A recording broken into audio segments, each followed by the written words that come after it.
Meine sehr verehrten Damen und Herren. Ladies and gentlemen, freedom is a guideline of the culture and society of modernity. The philosophical discussion has never agreed since the 18th century whether or not the free will and the freedom of action does exist. And the materialists assume that in principle it's always been questioned. But nevertheless, I can say that the political and legal institutions of modernity obviously cannot exist without thinking of human autonomy and responsibility. At the same time, in the culture of the Western modernity, an individualism has been inserted, in which the value of freedom of the individual has been given important significance for one's own personal life. In this case, freedom means that one can follow one's own wishes, motives, and considerations in central areas of one's life, and that one is not subjected to the constraints and restrictions coming from others. Now, this culture of individualism has gone through a lot of transformation during its 250-year-old history. The modern subject in its cyclical mental structure, its cultural bearing or habitus, and its central life targets has written its own history. The understanding of freedom of the bourgeois subject, of the bourgeois modernity of the 19th century would be different than the organized and industrial modernity of the 20th century. Since the 1970s and 80s, a new version of modern culture has emerged, which you might call late modernity. In this society, the subject has been given a specific form. It is an increased, you might even say radicalized culture of freedom, which Robert Bellah labeled expressive individualism, and which I would call, a society of singularities. Now, in the center, or the focus of the late modern subject culture, you will see the target or the objective of self-realization, self-development. But there is a paradoxical structure. Particularly a society which, focuses on the development of one's own individual freedoms and potentials and needs of the ego, will, because of this orientation to the individual self-development, will bring about its own constraints and restrictions. And these constrictions will bring about systematic disappointments. And this is what I'm going to talk about. I'm going to talk about the new constraints of the late modern freedom culture. And in a second part of my presentation, I'm going to talk about the paradoxical constraints of the late modernity, talking about the culture of self-realization. And this, of course, this is something which people are focusing on. So in sociological terms, I'm not really interested in the basic structure of a human being, but the type and the kind within which societal, historical context of a subject is being seen.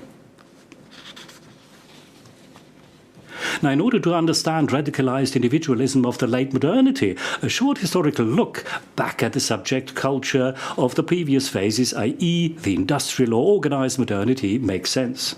Some contemporaries, know that from the 50s or 1960s. Three features or characteristics were important.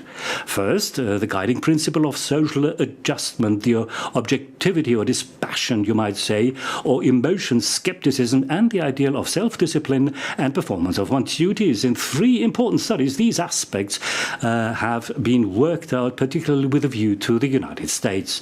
The sociologist David Riesman characterized it after the Second World War in his classic book, The Lonely Crowd, and said that this is the other-directed character and the inner-directed character, which this is the character of the early bourgeois modernity. So it is all about the internalized value compass, but not only. Also, you have to look at the social norms of its environment. And the subject of an industrial society in its behavior will certainly look at its or his or her peer groups, that is, the young people, the work colleagues, or the neighbors. The historical-cultural expert Peter Stearns describes American cool, the dominating way of living during the industrial modernity of the 20th until the 60s. Now, the ideal is a cool, sober subject which has control over feelings like anxiety, sadness, or anger, but also positive emotions like joy or lust. And they should not be excessively celebrated. The psychology of the time promotes the ideal of a distant, socially adjusted self. The cultural critic David Brooks sketches this in his book Road to Character, saying that what people in the first half of the 20th century did was following the model of fulfilling of one's social duties. And sometimes you have to sacrifice things. So in order to fulfill its social obligations, then you want to follow this. The three analyses will come together and form a picture or an image of the subject culture, which have been typical for the Western societies until the end of the 1960s. And therefore, here the most important feature was the adjustment to a social context, the skepticism vis-à-vis emotions, and fighting or striving for self-discipline when it comes to meeting one's social obligations. The subject culture of self-discipline is particularly on the increase since the 1970s and has then dwindled away and has been replaced by a subject culture which follows the model of self-realization. The first approaches of this new culture of the self found there or were reflected in, say, some counter or subcultural circles.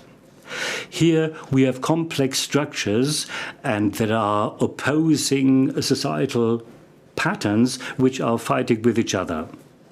And I can say that people try to self-develop and on the other hand also try to reach a high societal status.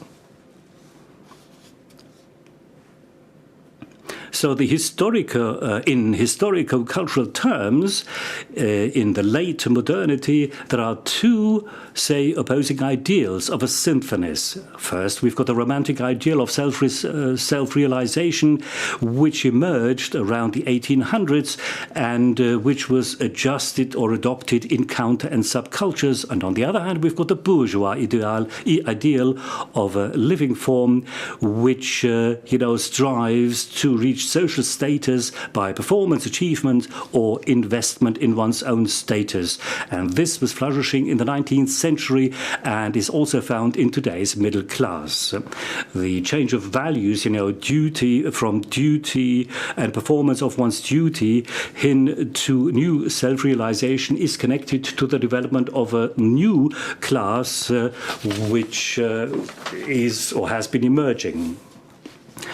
The self-realization values, which were important in the 19th and early 20th century, were lived, as it were, from small minorities and subcultures, particularly in the field of arts, and they are now reflected in the new middle class. In this context, you might say that the liberalization of education in favor of respect of the needs and requirements and particularities or idiosyncrasies of individual childs and the liberalization of the gender conditions or relationships and partnerships. And here we see the emotional and cultural needs of mobile consumers wanting things, services, medial formats and events, which then further drive the change or the transformation of the subject culture. And this also means that work, in an ideal case, is no longer only for earning a living, but also for giving sense to your lives and give satisfaction. Political reforms in the direction of, say, a sensitive liberalization in order to strengthen one's own subjective personality rights and the victory of the so-called positive psychology in consultation and therapy play an important role. And this is so because, in the meantime, terms shoulders of the new subject culture, originate in this development. So you might use the expressive individualism of late modernity and understand it if you use and understand the term of self-realization in positive psychology.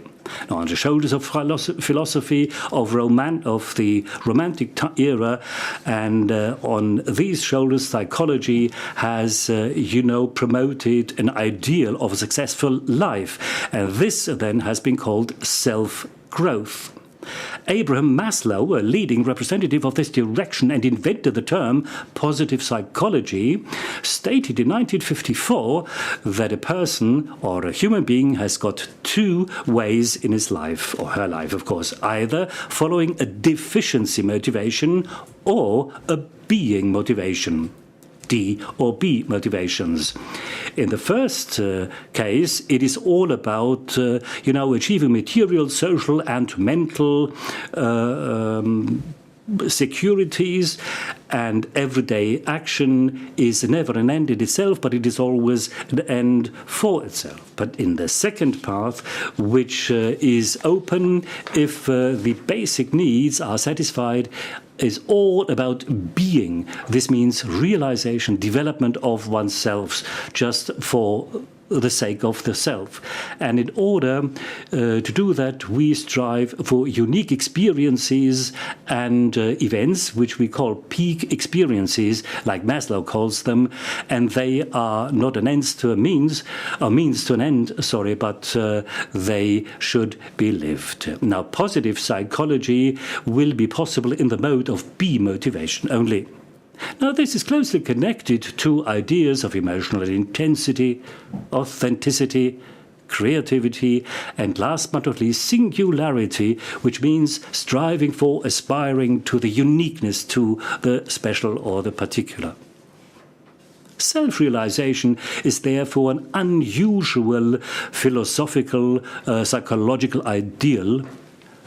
And you probably know where this comes from. Since the 1970s, this has seeped into the individual subcultures of our societal mainstreams. And, the late modern subject is and wants to and should develop itself. What else? And, of course, it is justified and will be enabled to self-realize. In an ideal case, all segments of his everyday lives are not only means to an end, but also are done just for themselves. Now, this applies to the area of spare time as well as work, but it is also true for the area of personal relationships, partnerships. Now, from the perspective of late modern culture, the deficits are constellations which were typical in the industrial modernity. Work just for the sake of money or earning money. Marriage just for the sake of social conventions or, giving a livelihood to a family. Self-realization in the culture of late modernity is closely connected to the ideal of authenticity, the authentic life of an authentic I. Now, authenticity here really means genuine or coherent, without living one's lives without any compromises and trying to develop one's own genuine self, not to be like all the others and be able to act individually. And therefore, you want to do a job within which you can make best use of your talents, a partnership in which one or the other feels like the ideal counterpart. The ideal of parents and children creating their own worlds, or you might also get involved in a political project with which you can identify yourself. As I mentioned, this is a romantic aspect of self-development, but there is another aspect. The late modern subject is a romantic and a bourgeois at the same time. And as the latter, it always looks towards the outside, to the society, and will and should is supposed to achieve something and have social success. Now, in order to improve one's social status, maintain maintain it or even improve it, we try to what is called investive status work, and therefore is sitting on the shoulders of the culture of bourgeoisie. So achievements must be made all the time, which will then optimize one's own social position. And here we've got different types of forms of capital, like Bourdieu said, in economical capital, building up one's assets, cultural capital in terms of educational competencies, social capital in terms of social networks, and psychophysical capital, which refers to the physical fitness as well as mental balance. You want to self-develop, this is inside, and then towards the outside world, you want to have a social success. And, working on your status, this is some kind of framework for successful self-realization. The late modern subject culture, which I just described, is obviously based on the ideal of freedom. So it is all about a free, maybe even liberated way of living. And this, of course, becomes clear when you look at Maslow's differentiation of D and B motivations. Now, living your life just for balancing out deficits, then, everything will be considered to be a deficit which, subjects you to certain constraints. The being motivation is one which, gets its motivation out of the individual itself. So here we can say with that some aspects of modern lives will be a constraint. But,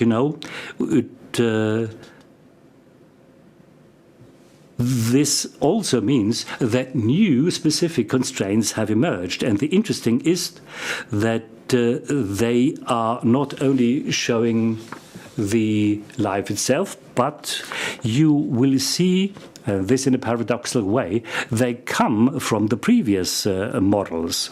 And particularly, you can see 4 levels on which they exist. Number 1, fragility of the evaluation of subjective experience, then the cultural ideal of exploiting all possibilities, that the competitive structure of large parts of your social lives, and last but not least, the shortage of cultural resources in order to handle any negative unavailabilities. Now, a first mechanism of new self-constraints is connected with the position which the subjective mental experience in general and the either positive or neutral or negative feeling in particular has when it comes to evaluating segments of your lives. The self-realization culture gives subjective experience and mental feelings or sensitivities a certain significance, meaning some happiness. And, older life forms are often defined using objective material criteria and standards. The social status, in the sense of income or familiar reputation, the absence of, any poverty or fulfilling obligations and conformity with religion or traditions.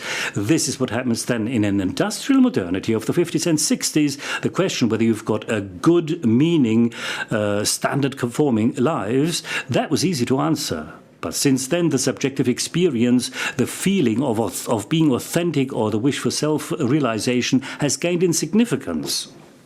And the successful and highly interested job or profession may sometimes be considered as being drab, which, of course, towards the outside world, it is good. Same about family lives. They might be different when looked at it from inside or when looked at it from outside.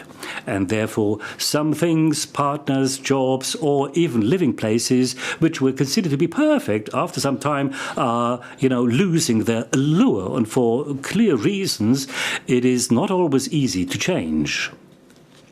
But, you see, if the subject is making itself depending on its own happiness and of its own positive feeling, of the feeling of being authentic, then, of course, it becomes unfree at the same time. There will be new constraints, but these constraints come from one's own ego. And, here we then become dependent on, say, things which are no longer considered to be consistent. So this means, in this case, we give more significance to what comes from the inside. And of course, it also means that some of other things like being able to move or, say, volatility or feelings or authenticity are given less significance. And then there is a second mechanism of late modern self-constraints. The late modern culture implants in its subject the expectations to be met by itself, i.e. to draw on unlimited resources when it comes to living or to, savor the fullness of life. The model of self-realization is connected to an ideal of expansive and experimental ego. Self-realization always means dissolution of boundaries. Now, in an ideal case, you are never happy with the way of living you found, but you always are looking for challenges. You want to see anything that's new or maybe even better. And this is then linked to a renunciation of, or an aversion of renunciation or relinquishing things. Now, the ideal of, dissolution of boundaries, of course, exerts pressure on the subject that is to experience as much as is possible despite any limits or boundaries.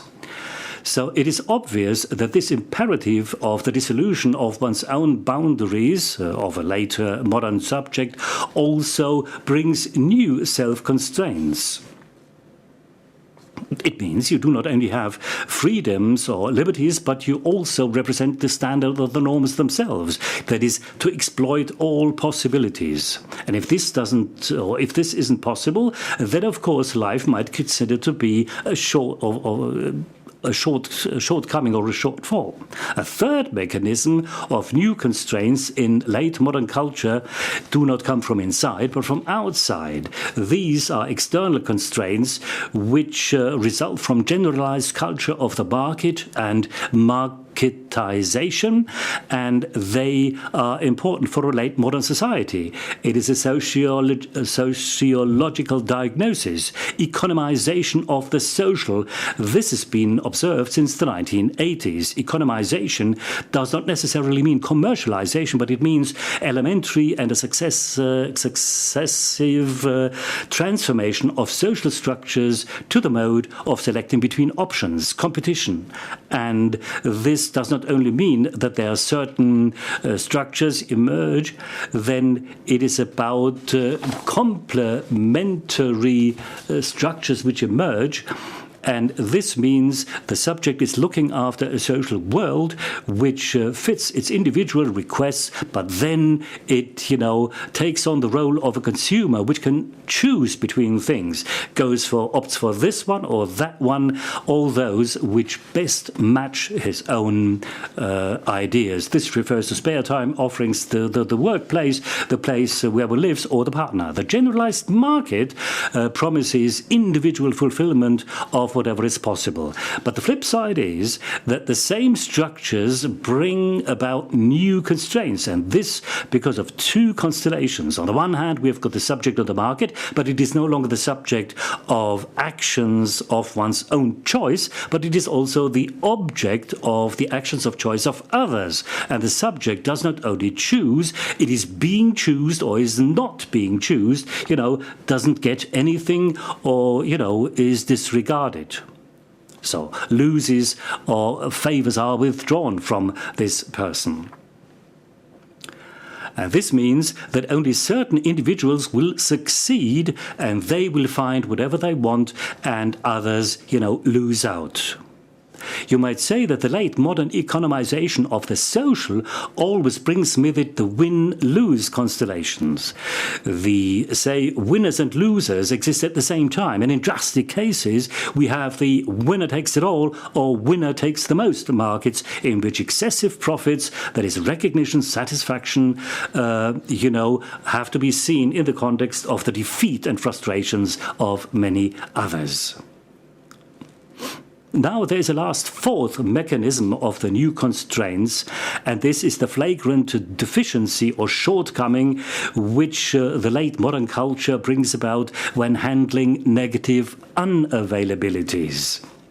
Now, unavailable refers to generally all events which are not under the control of a subject, which are considered to be problematic, but also which are unavailable, and thus in terms of negative or even painful emotions. And there are things like diseases, death, accidents, natural catastrophes, and other family constellations into which you've been born. You could say that the modernity can, in general terms, be defined as a society, the objective of which is to eliminate all these negative unavailabilities. The social progress is to be made superfluous. The modern project of, getting nature under control and other dangers, this is what is part of the modern project. Also in medicine, but it is quite obvious that it is not possible to get rid of these negative unavailabilities completely. It is not simply to heal diseases, or problematic family situations cannot simply be, eradicated or things like this. So therefore, the late modernity offers hardly any consolation in these situations.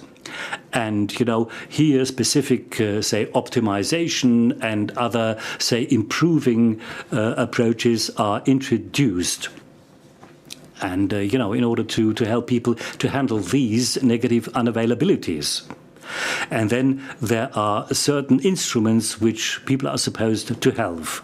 Now, we've got the secular cultures of today. Then this means, because there is no religion any longer, they have to find their own ways. And because they feel helpless, they would like to identify the person who is, or a thing, which is responsible for this unhappiness. And of course, this is certainly a hotbed for any conspiracy theories. Now, there aren't any cultural models right now in order to handle these negative unavailabilities. Therefore, the late modernity, which is based on a model of the self-determined and successful life, is felt excruciatingly or painfully even. Negative unavailabilities are no longer considered to be something existential, but here we now see external constraints as well, and this, of course, will also influence whatever you want from your lives. And this will all that it is sometimes difficult to handle all the things which, interfere with your satisfaction.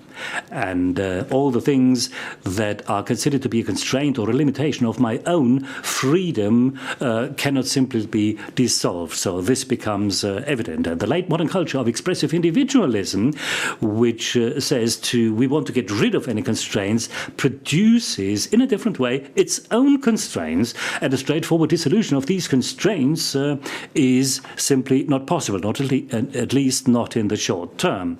And an awareness of these paradoxes certainly would be some kind of advantage or benefit. But, the late modernity must be considered a specific version of the history of modernity.